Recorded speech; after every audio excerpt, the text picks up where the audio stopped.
Let's go!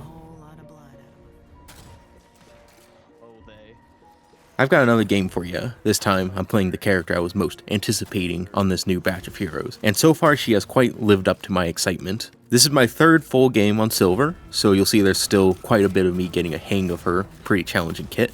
And as you can see, we are getting straight into a pretty aggressive lane with Yamato. Thankfully, instead of getting straight into the feeding like some previous excursions, she puts in some good work before holding cover and playing for regen minions. And that pays off as the enemy duo decides to sloppily go all in looking for a Yamato dive. But with my being healthy, I was able to go in aggressive and help Yamato take care of them before they take care of her, giving us a very early double. Afterwards, the lane calmed down for a bit, just a lot of back and forth poking. And before I give the rundown on how I handle this lane, here's the build I'm running so far with the ID. I've decided I don't want to rely on public builds for Silver. No copying, no referencing, to help myself better learn itemization in this game, as Silver I believe has very diverse build potential, and this is what I, with a lot of help from my guy Peppy, have put together so far. I wouldn't run it over a better public, but it's here if you want it for some reason. Anyways, this is a very annoying lane, especially from Graves. I really do not like playing versus Graves. I find her kit a bit uninteractive, while making the macro game that I like to play very frustrating, but I'll be touching on that throughout the video. I don't think she's OP or anything, I just don't like playing against her. It also doesn't help that I have had to play against her 15 times in my last 16 standard games since she came out. I am dead serious about that. Check my match history, I am very upset about it. As for laning against Graves at Silver, her auto-lock gun is right at Silver's sweet spot range for her gun, so in order to go for kills in lane, we kind of have to outpoke and eventually overwhelm her. She is pretty easy to kill when you have an advantage.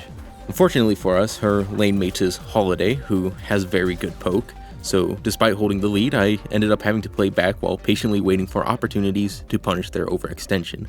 Luckily, Yamato was pretty good about taking those opportunities, as well as handling the poke, so I was able to confidently play behind her, while I monitored my own health bar that the opponent very much wanted to take advantage of. After quite a long few minutes of this pretty annoying back and forth, Holiday finds herself, for whatever reason, way overextended, letting me put in a quick burst, and with Yamato pushing forward, she walked straight into her, giving us another easy pick. At this point, I have Werewolf, so I start looking for a bit more aggressive playing while fishing for that form change to our detriment, as a Holiday returning a bit sooner than expected is able to take advantage of Yamato looking for the dive on the low Graves, as well as use a quick lasso to also take myself out.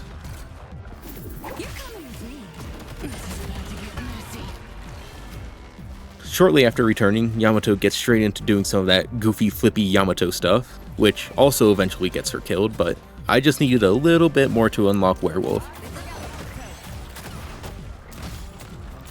With Holiday looking for that second pick, I got myself the bit I needed, allowing myself to easily run up and maul the fleeing Holiday, before being able to safely return to the Guardian.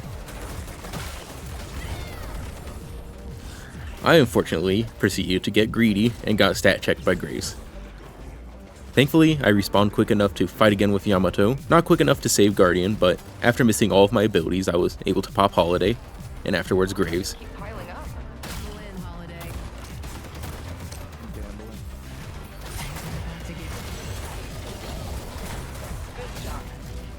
Essentially ending this lane with myself in a pretty good spot. Yamato not so much, but she'll be alright. It's time to farm and look for ganks, while Yamato is allowed to farm solo waves. The ganks came soon as inter-lane action began mid, as I was able to run in and run down the Mina, who put all of her cooldowns into a drifter pick.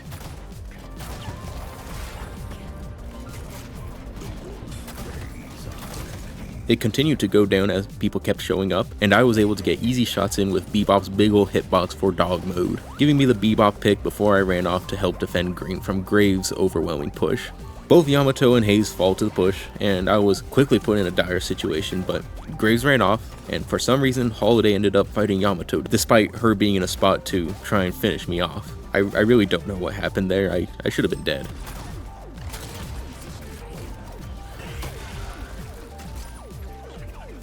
Afterwards, I made my way mid, looking to support my team, and I did a decent job pushing my advantage, but looking for the Shiv pick in dog mode, I barely run out of it when I needed that finisher. Not that it really mattered, as I would have died anyways and Shiv was still taken care of, but it still bothered me. Taking a look at the map at this point, though, gave me a good idea of how these guys were going to play the game. There's 4 guys doing a big fight mid, 1 guy contesting the walk or push on green, and Graves setting up shop on yellow.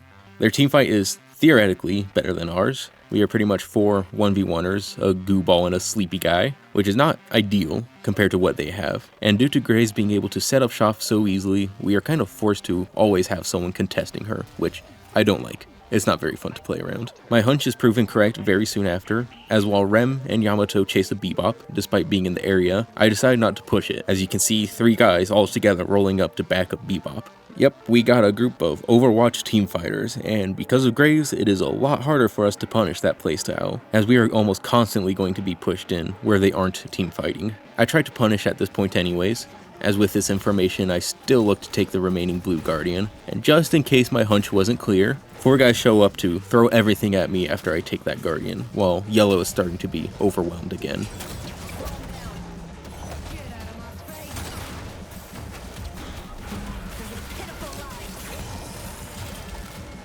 I decided my loose game plan for this was to essentially match Graves. With green taken down, she is most likely going to be hounding that yellow walker, and if I play the vicinity, waves are going to pretty constantly be pushed in, and I can farm the nearby camps for a good amount of souls while I keep a close eye on what my team does, with hopefully no team fighting, as I don't have belief in us consistently winning them yet. I hit green after the team fight that I didn't want started in their yellow side jungle, so I went in hoping for good pressure on that green walker, not expecting both Calico and Graves to show up.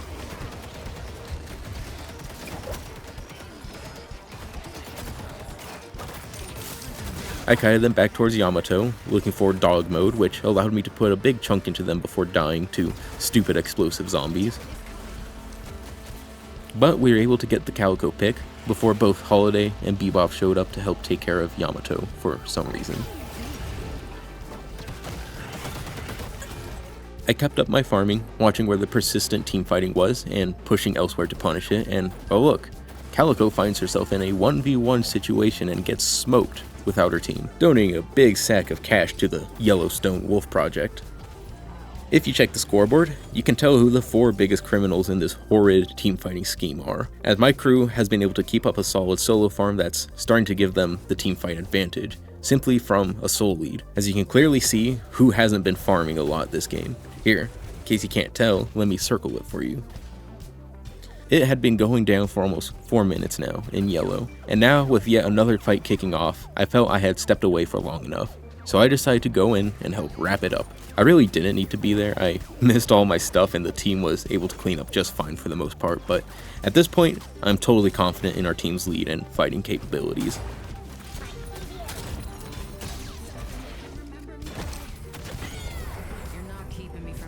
I do find it funny that Holiday complained about her team not helping afterwards, with how this game has gone so far. Guess who's back on yellow? Graves at this point is really trying to force the yellow walker, and backing up Rem, we are able to easily get rid of her. A couple minutes later, Graves back on yellow.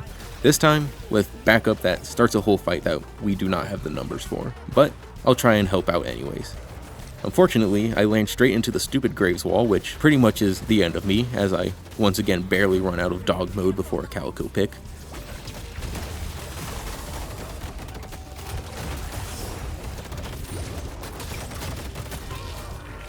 Overall, that was a dumb play from me. I should have stayed back and kept up the defense on the now fallen walker, but thankfully, Yamato and Rem were able to clean up nicely. Also thankfully, Graves kind of has no purpose now that the walker is gone, and she kind of disappears for the rest of the game. With that cleanup earlier, I was able to get that green pushed in while we set up for a rejuve, and a Calico looking for a neutral urn drop-off gave the team a good angle to look at for some picks. I decided to let the crew fight. They have tokens and they'll be alright, as I figured now was a great time to take care of that last walker while the enemy is kept busy. And hopefully, my push can pull pressure off of allies. The enemy decided to go all in on fighting that now earnless fight, giving Drifter and I the opportunity to start sieging their base, essentially pinching them in and forcing defense that my team could take advantage of. With this lead, we were able to take all base objectives plus patron phase before we retreated to come back with some fresh pairs of pants.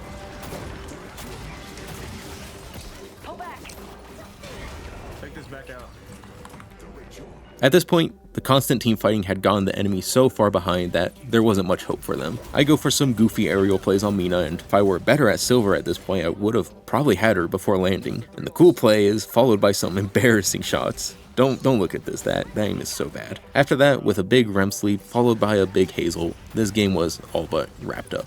I like this game specifically for one, the Silver gameplay. I'm not great with her yet, of course, but I think it's a lot of fun.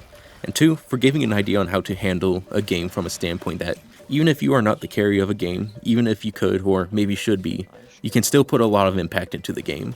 I played a very minimal role in fights, but while it might not feel this way, playing the map and objectives in a way to punish their playstyle helped a lot more than if I kept fighting, as, I'll be honest, I did not play Silver that well. Anyways, moral of the story, this ain't Overwatch. You can't be constantly team fighting like that. It's very easy to punish in this game.